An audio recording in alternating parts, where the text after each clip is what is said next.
ये मांग हम लोगों की जो लड़ाई जो है ये हम लोगों की जारी रहेगी। तंग आ चुके हैं सरकार से।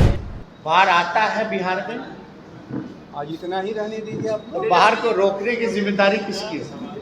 नमस्कार, डीटीवी भारत देख रहे हैं आप। मैं हूं आपके साथ उत्कर्ष कुमार। नेता प्रतिपक्ष तेजस्वी यादव आज प्रदेश कार्यालय आए थे। आपको बता दें कि 5 सितंबर है, जो कि भारत के दूसरे राष्ट्रपति और बड़े शिक्षक डॉक्टर सर्वपल्ली राधाकृष्णन का जन्मदिन है, जिसको लेकर आज उन पर माल्यार्पण की गई। और साफ तौर पर तेजस्वी यादव ने प्रेस कॉन्फ्रेंस करते हुए कहा है कि बिहार में जिस तरीके से शिक्षकों पर दुर्व्यवहार किया जाता है, सरकार के तरफ से नौकरियां नहीं दी जाती हैं, चाहे वह STET शिक्षक हों चाहे वो TET शिक्षक हो, उसको लेकर जमकर निशाना साधा। वहीं जातीय जनगणना को लेकर भी साफ तौर पर अपना स्टैंड क्लियर कर दिया और कहा कि जिस तरीके से पूरे भारत में जातीय जनगणना होनी चाहिए, उसको लेकर डेलीगेशन भी जाके प्रधानमंत्री से मुलाकात भी किया था और उसके बाद कई कुछ बातें निकल के सामने आई थी। पहले आपको सुनाते हैं कि क्या कुछ कह रहे हैं तेजस्वी यादव। जो है वो गरीब है, उसके लिए आप अलग से जो है पैकेज बनाइएगा, अलग से जो है विकास की योजनाएं बनाइएगा और उन तक पहुँचाइएगा, इससे तो सहूलियत होगी।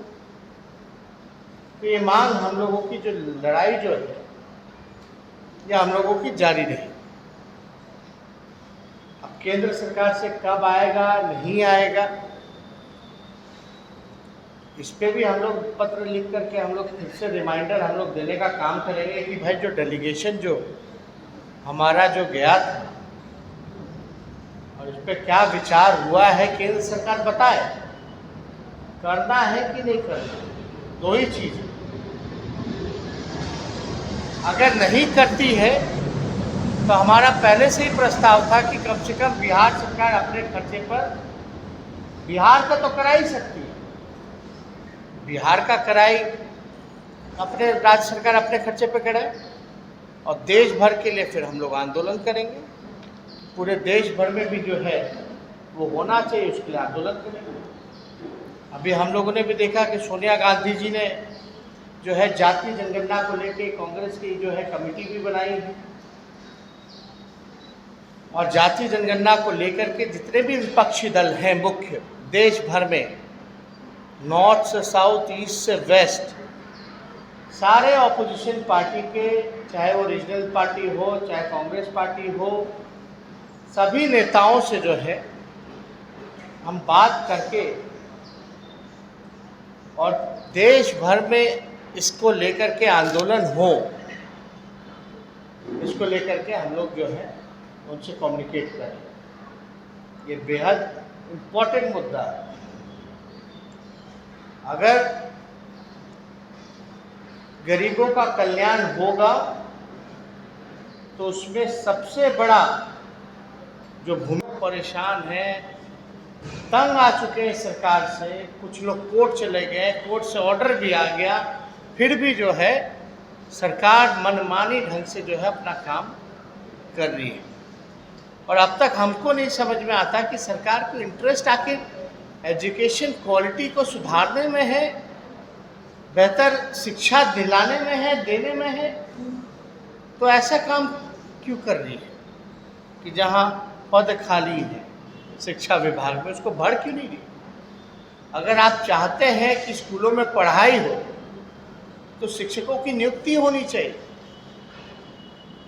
और नियमानुकूल हो, और जो एजुकेशन ऑफ क्वालिटी जो होना चाहिए, जो स्तर जिस प्रकार से गिरावट आती गई है, ये तो आप देख लीजिएगा जो केंद्र सरकार की रिपोर्ट में जो आया है उसमें भी अगर आप पढ़ेंगे तो क्वालिटी ऑफ एजुकेशन में जो शिक्षा का जो स्तर जो है सबसे ज़्यादा खराब अगर कहीं है तो बिहार में पूरी तरीके से जो है चौपट कर दिया गया है, सिस्टम को कोलैप्स कर दिया गया है, अफसरशाही पूरी तरीके से चली हुई है, भ्रष्टाचार हर जगह। अब आप समझ सकते हैं जो एक सरकार एक परीक्षा बिना कदाचार के नहीं करा सकती या कोई रिजल्ट में त्रुटि नहीं होगी, ऐसा कोई रिजल्ट आप लोगों ने आसपास तक नहीं देखा होगा कि कब ऐसा एग्ज़ाम हुआ था या कब ऐसा रिजल्ट निकला था कि भाई ये स्थिति थी, कभी सनी लियोनी पास कर देते कर जाती है, कभी जो है आपकी साउथ की हीरोइन पास कर जाती है। अब इस तरह का अगर काम चलेगा तो आप समझ सकते हैं कि बिहार हमारा पूरी तरीके से बुरे दौर से जो है गुजर रहा है।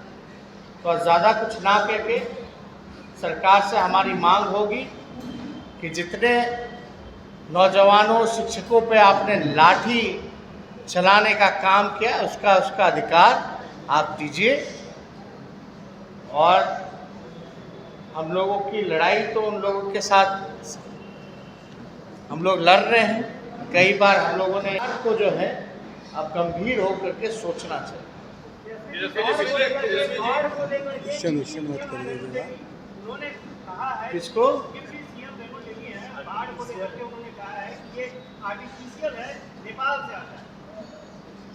अब इस पे देखिए हमको कुछ कहना नहीं है।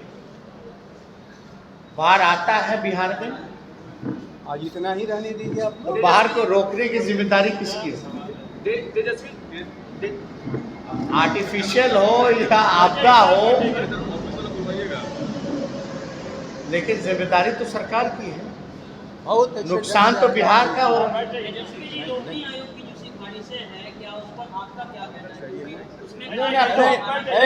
डायलूट मत करिए। जो हम लोग को कहना था कह चुके, आज इसके बाद जो भी पूछिएगा जवाब दिया जाएगा। अब इस पे जगताप अब बात कर ही बाद में जवाब होगा आप लोग का। अरे कुछ चीजों को हम लोग की भी सुन तो लिया पार्टी जाए। कार्यालय देखता है। तो साफ तौर पर तेजस्वी यादव का कहना है कि जिस तरीके से डेलीगेशन दिल्ली में प्रधानमंत्री से मिलने गया उसके बाद अभी तक कोई भी जवाब नहीं आया है। ऐसे में नेता प्रतिपक्ष तेजस्वी यादव अब एक पत्र लिखकर फिर से जवाब मांगेंगे और अगर नहीं दिया गया तो उन्होंने पहले भी स्टैंड क्लियर किया था कि मुख्यमंत्री से गुहार लगाएंगे कि इस राज्य में खुद से जातीय जनगणना करानी चाहिए और पूरे देश को लेकर आंदोलन भी करेंगे। कैमरा पर्सन अमित के साथ मैं उत्कर्ष, टीटीवी भारत, पटना।